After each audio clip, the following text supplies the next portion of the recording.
да измерим каква е абсорбцията на всяка една проба. Как се казваше? Спектрофотометър е това. И как работи? Имаме устройство, наречено монохроматор, който пропуска светлина с различни дължина на вълната. И ето ни ги пробичките, вече сме се ги изляли в хилбетки. И примерно, може да видите отвътре как изглежда. Отвътре имаме отделни места, на които зареждаме пробите. И примерно слагаме си първата проба и подреждаме всички проби светлина. Примерно аз ще сложа 3 сега.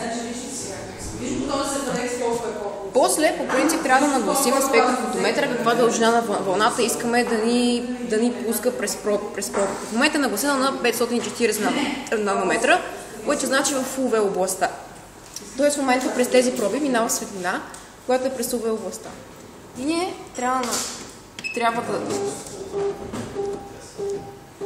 В момента светлината минава през пробите и ни изписва резултатите. Ето ги резултатите.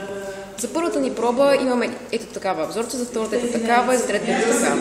И защото тези резултати, ако ги нанесем на графика, когато ние всъщност в момента се занимавахме да правим, нещо такова се получава. Графиката ни е...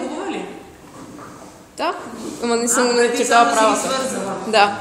Иначе, ето, можете да видите, такова нещо трябва да се получи.